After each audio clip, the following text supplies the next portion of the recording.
Hello, everyone, and welcome to Doors to Success, a podcast dedicated to helping newcomers to Canada unlock doors related to volunteering, extracurriculars, and jobs. My name is Malik. And my name is Mohammed. Today, we have a very special guest, Tyreese. Tyreese is a basketball insider, representative, scout, and founder of Reese's Prep Network, otherwise known as the RPN. He's also a communications major at Penn State University and a second-generation immigrant living in the United States. He joins us to discuss the challenges people of color face in America and life as a first-generation immigrant. Welcome, Tyreese. How are you doing today? I'm good. Just enjoying my weekend. Both my football teams, Philadelphia Eagles and Penn State, both picked up a dub this weekend. So I'm very excited. But most importantly, I'm very excited to be here today with you two as well. Really excited to have you. Yeah, thank you. Of course. All right. So, to get us started off, and I know that one thing that, we try to embrace here a lot in Doors to Success, as well as the both of us, Malik and I, is sort of, just being proud in the fact that we're immigrants to this country, that we're immigrants, anywhere really, that we have a different distribution of people around the world. And I wanted to ask you the first question here, which is, what are the daily obstacles that you face as a second generation immigrant from your own perspective? Yeah, good question. In America, all you see on the news is just a bunch of madness. Well, I come here today to show you that we're not all quote unquote assholes or like really entitled people. I know the cussing is at a minimal, so I'm just gonna put that in quotations. But being a second generation immigrant, to start out first, my dad from Trinidad and Tobago, came here around the 80s, moved to New York City, Brooklyn specifically, but he spent most of his time in Pennsylvania from growing up in New York City. But then when he got to more of the 14, 15 range, he transferred into the Milton Hershey School, which is a boarding school for underprivileged kids. People go through like different family situations or don't have someone to take care of them. They enroll into the boarding school in Hershey, Pennsylvania. So he stopped in Hershey between the high school years and then paved his way to college and attended Millersville University, a Division II school. In Millersville, kind of like 10 minutes from Lancaster. You could kind of say Lancaster. But even throughout his college adventure, he was All-American for Millersville University, led the school, and if I got this right, receiving yards, receptions at one point, and even led Millersville to like the National Division II tournament. So that's just a little bit of my dad's background, the foreign parent. But even from his experiences, growing up in New York City, it's a hustle every day of your life, especially as a young Black man, or in this case like a teenager. Like, it can be very rough to stay focused. And his mom, my late grandmother, she passed away in '94. She had him under ropes, had him doing stuff like Boy Scouts or any other like after school, adventure. But sometimes he'd have to run for his life, Like, people would try to bully him for being like in Boy Scouts or always wanting to do the right thing and stuff. And that kind of environment, like, it's messed up, but that's how it is. Some people grow up. But now going into my part, being second generation, I wear it on my sleeve, pridefully. But Americans, they can be very uneducated with stuff. Like, I can be like, oh yeah, I'm like biracial, right? Like, oh, I'm Trinidadian, mixed with a little Indian there, then and there. And it's like, the first thought that comes up is like, oh, can you cook like jerk chicken or like jollof and stuff? Or even people are just like, oh, bro, you probably get like all the girls and stuff like that, da da da da. And it's like, you don't care to ask something like, more formal, professional. But I would definitely say I'm more fetishized in a way, even by the Black community here, or just like anyone else. Like, they automatically look at you as like an object. but not a person. So it comes with a positive of not really being from here, but it's also like some of the things you hear and say, they can be very wild at times, but I just keep my head above it. So yeah. Yeah, I think, the fact that you brought up how sometimes these stereotypes that are kind of formed about immigrant communities can impact people. How you, as second generation immigrant, or let's say, even with your parents, even with your ancestry, noticed that stereotyping impacted them in many ways. And I wanted to ask you, you as a young person, going out and trying to seek out different career opportunities, did you feel that, let's say on the professional level, did you feel that stereotyping, let's say, impacted you personally as you sought out different opportunities, as you tried to carve your way and develop yourself professionally? Right. Yeah. I haven't had any trouble so far in terms of like being in like a professional office, but it's been more about me being younger and doing it more than has ever been really about race, because people are fresh to see not just a young person, but someone of color, especially like Black, they're more refreshed by it and kind of surprised at times. So even in a way where I'm working with like younger players in high school, I graduated 4 years ago in 2019, but also like I kind of work in that professional setting where it's like you need to kind of watch what you say to me at the same time, but even going deeper into it, I would really say it hasn't really affected me, but I feel like the way the race plays in America is definitely like, it's kind of messed up for other people. If you notice on applications here, when you're filling out an application, it could be a job application, housing, school, maybe.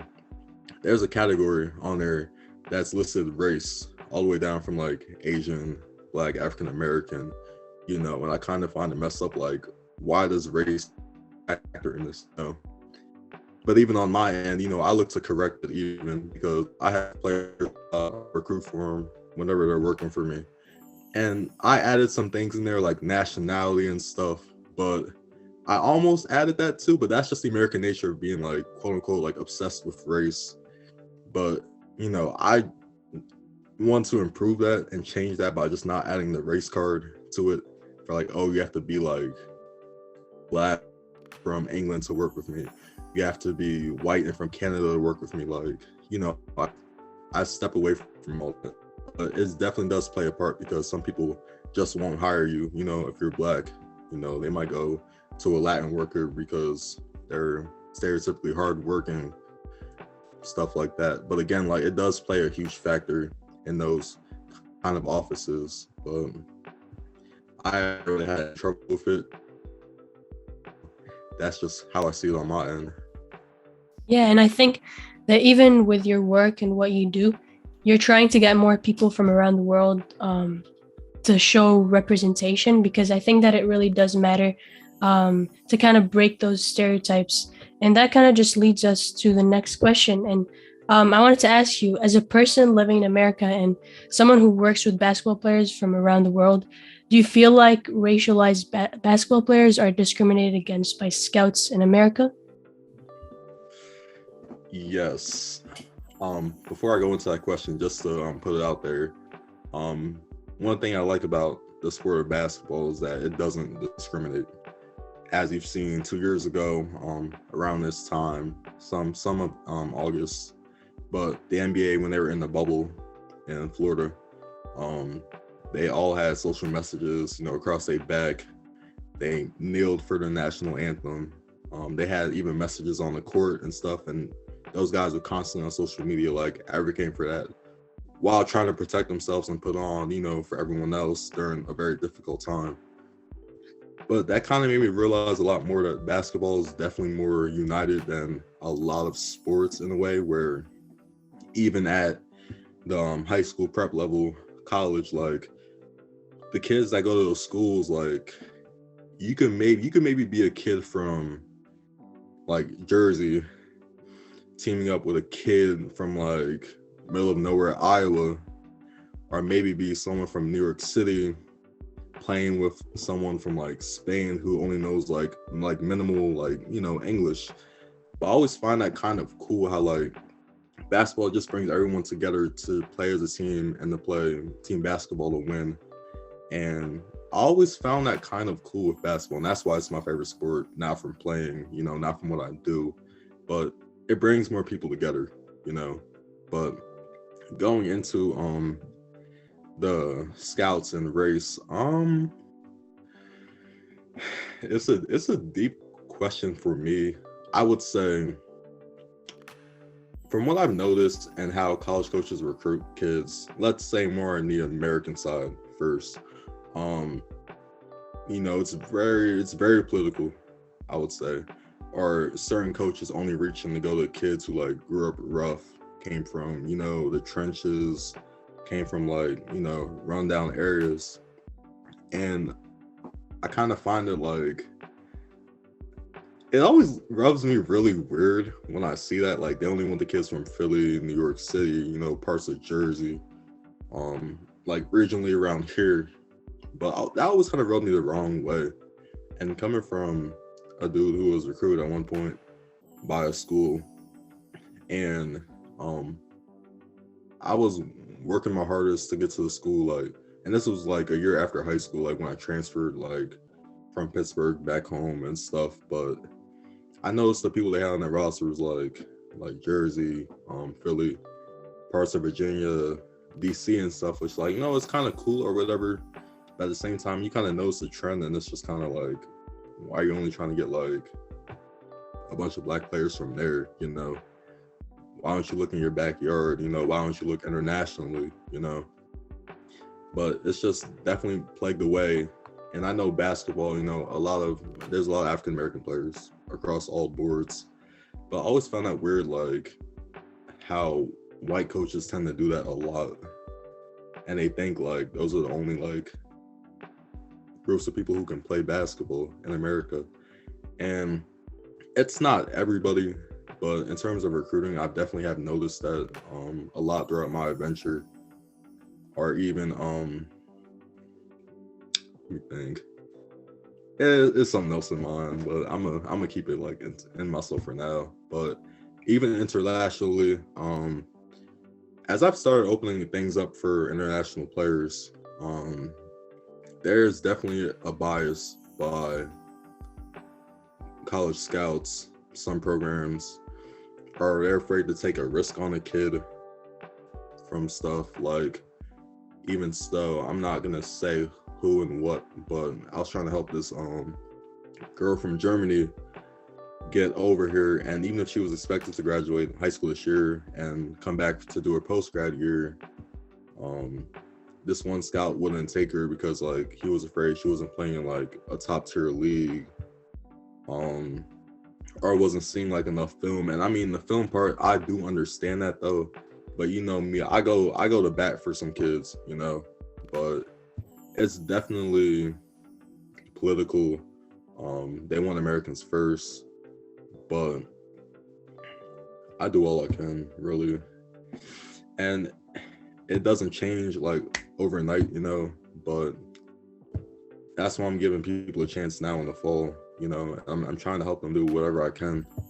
And it's going to be a lot of work, having to work sometimes overnight if you're like 5-6 hours behind someone from Europe, or maybe 3 hours in front of somebody if they're like in like British Columbia, you know. But it's definitely a lot of work and trying to like advocate and setting out emails, interviews, even though social media like promos, it's been a lot. And even doing college recruiting now for this one kid, you know, I think I sent over like 80 emails to coaches like early last week and the week before.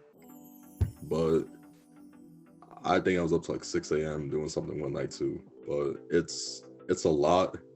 But, you know, I just want to be that driving force, you know, regardless of what someone does in the future. I want to be that person to be like, thank you for believing me. Like, you were the only one, you know, to be there for me.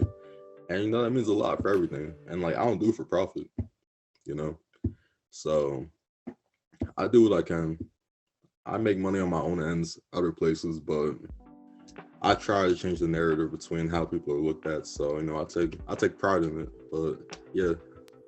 Yeah, and I see that you really touched upon a very important point here, which is that there's almost this sense of distrust in international expertise. Like, when you have people coming from outside, from different countries, and they try to apply for the same jobs, they try to go for the same opportunities, and yet the market almost seems very closed off to them, looking at them as less, even though they might have a lot of expertise, they might have a lot of knowledge, but they look at them as less by virtue of the fact that they came from other countries and that they were not sort of domestically developed. So I was going to ask you because I know that you've done a lot of work advocating for students and players that have been in that situation. What do you think that we as a society can let's say do to induce that change so that we can then change that narrative about people that are coming in, newcomers, immigrants that are coming into America or Canada, because I see that problem also exists in both countries. What do you think we can do about that? I feel like in terms of change, I feel like it just needs to start with people being more open-minded. Definitely here in America, we're pushing for things, but again, we're a very conservative country. Like, even if it's not race, we're still very conservative, and people are not open to change themselves as people in groups or even like a larger part of like society. But I feel like it's just being open-minded. I really feel like it takes someone who knows they have a great idea, they know from experience, and just for people to step up, creating my thing now, well, not now, but like 2 years ago, I was just going to high school games, when I got back home. I was like looking at things like, oh, like, why aren't like some kids like being talked about more? Like, what's the news doing? So what I did? Like, I stayed up till 3 a.m. in the morning one time. And I just created a website. I had little resources at one point, but people caught on finally this year.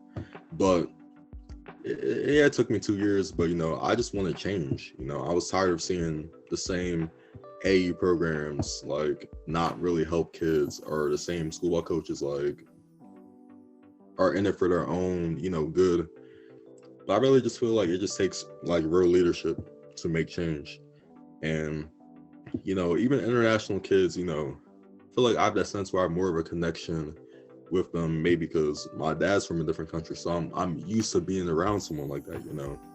Yeah, he's been here since he was like 4 years old, but I'm around them every day. Like, I know how they think. I grew up a certain way, but I really feel like it just takes leadership at the end of the day, but also to just stop caring what people say about you, even if you're stepping into that leadership role, because nowadays everyone has an opinion on how you look, how you talk, how you dress, how smart you are. I would just tell people just like, do the right thing, but stop caring. It may sound easier as said, but it really just takes leadership at the end of the day. And I feel like that's just the most important thing. Yeah, and you mentioned a really good point about taking initiative or being a leader, and letting others step into that leadership role, even if they're not necessarily, Americanized or sort of, like Mama said, domestically sort of made in this country, where they have the experience that aligns with all of the ideal candidates. And it only takes one person to accept someone into a job who doesn't necessarily have the Canadian experience, as we call it here, or the American experience, if that's what you call it there, for them to actually start seeing that, oh, maybe they have that experience that aligns with everyone else, and they don't necessarily have to be that way or the way that we wanted them to be, but they bring in so much more to the table. Because even with organizations and jobs and companies, you can't have the same person in different positions, or you can't have like different people with same qualities or similar qualities in different positions, because with successful companies and successful teams, you have people from different, they grew up in different places. And you mentioned even basketball does that, because basketball is literally like the cheapest sport to play if you want to play by yourself. So that's really just the beauty of basketball. Yeah, I mean, just to add on to even leadership roles and why it's so kind of like screwed up nowadays is because the word I want to bring up is nepotism. As you know, nepotism, basically the practice of, even with jobs, hiring your family, friends, no matter how qualified they are. I mean, if they're top of the line, cream of the crop, like they're detailed, from like A to Z, point being and everything. I mean, okay, I get it. But some people are like taking jobs nowadays as, coaches, directors, or people in like CEO positions of like companies that aren't qualified for it at all. They don't have a clear background check. They don't have a degree for it. They may just be friends with this person since they were like in elementary, high school, and they hit them up one day. But I get it to an extent. You can't really do much about it. That's only for people in the higher positions who can like literally hire somebody, but at the same time, it's kind of why kids in basketball are, they're getting pushed to the side for people, as you see it in a lot with parent coaches, those coaches who have those coaches who have kids on the team. They're trying to make them look like the star. I mean, if they're top of the line Division I, I mean, by all means, like, do you, but they're also teaching them on the side to like, oh, take over the game, like don't pass to this person, or oh, I'm not gonna play this person because they said something wrong to you at school. Like it's excessive and it's not really necessary, and it's quite like unprofessional, and those same people are the ones like putting other kids down to make their kid look better. But I've seen it happen many times, and like, no, that's why the RPN Factory is here, because to ensure that doesn't happen. And if you need a safe space to be, I'm right here, because I've even seen it in high school of, favoritism, an unprofessional coach, no matter my accomplishments. So that's just what I do. But leadership is also very important, not just in basketball, but in all walks of life. So. Yeah, absolutely. And, Tyreese, I mean, you're someone who's very involved with basketball players, a lot about basketball. You've been sort of in communication with a lot of sort of young and upcoming basketball players. And, kind of, I think this pivots us to this next point, which is that since your job requires dealing with basketball players from different backgrounds and life stories, how important is it to you that you continue to provide a platform for them to share these experiences? Mm-hmm. This was actually my favorite question in the document. As I looked it over a couple times, I've been so busy, so I just now started to like look at it early this morning. Providing a platform, it's something I fell in love with, and it's crazy to me because everyone thinks like, oh, I'm a journalist, I'm a reporter. Like, no, I'm an influencer. I'm someone who works in PR and marketing, not much journalistic news and stuff. Like, I can gossip on my own time. I don't. But providing a platform, it means a lot to me, as I feel like everyone should be looked at in a good way.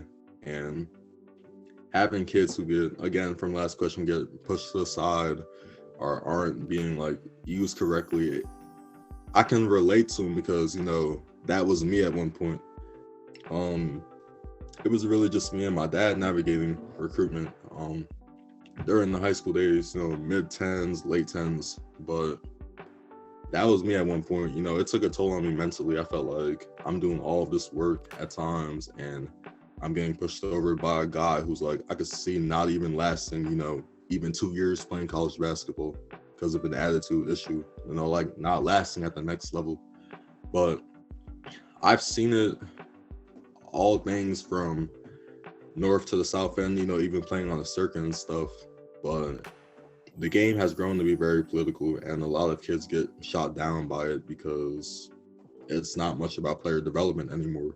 So even being that person to be in a kid's ear nowadays, or even like calling them if they're far away and stuff, like, hey, you know, it's meant a lot to a lot of people, and providing that platform from them, I just allow them to be themselves. And you know, trying to think, it's definitely helped. And I look at it as like a group project. Like, look, you do your part, I do my part, keep it professional, and you know, we can just keep it moving from there. And it's been successful. You know, I've worked with over 80 people.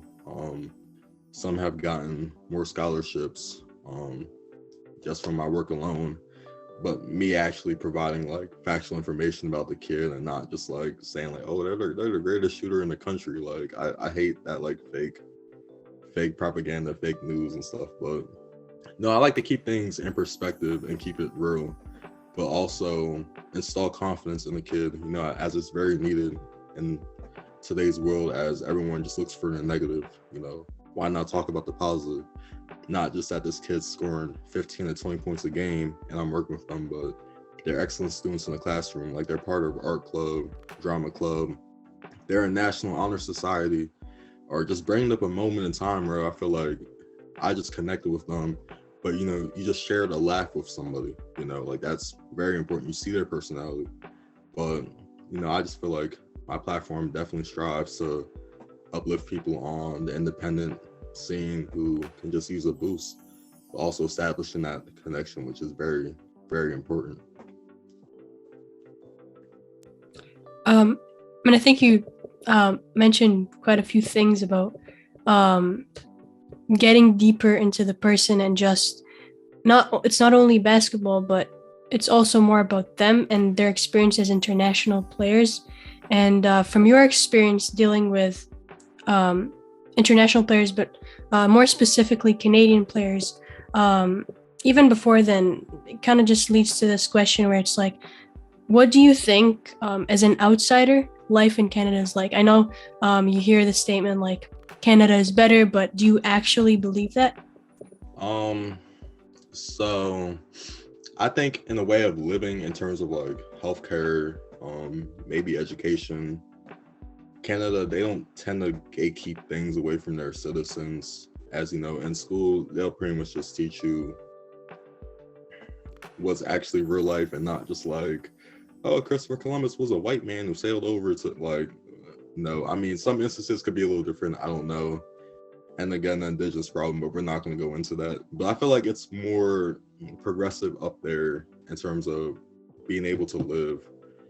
Not all places, as you know, Ontario can be a very expensive place to live, but, and I don't want to just call out people that all Canadians are nice, as I've seen a lot be like brutally mean to each other, like more than Americans. I'm like, oh, okay. But I would definitely say Canada, it's an easier way of living, but it relates more to the US in some issues. I feel like those issues are more of like a North American thing, not much. It's just Canada. But even the basketball scene, I feel like it's the girls' basketball scene, it's definitely growing to an extent, as girls are starting real young, dribbling the basketball outside, on the basketball court. Like, as you see it a lot here, it's starting to progress more up there. But Canada, again, I feel like Canada could be even more political than America in the basketball sense, where kids, it's more, I feel like there's more parent coaches up there. In a sense, same thing here, where they want to make their kid look like this and look like that, you know, and they don't abide by like letting, like, if it's a certain league, if the league states everyone has to play, they don't abide by it, you know.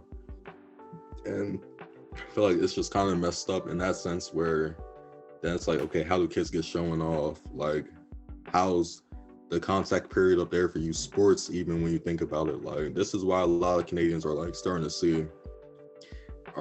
really to leave Canada and trying to come to the States, whether it's high school, college, because they just feel like it's not important up there to them, or even the competition and stuff. They just feel like they can just get better down here.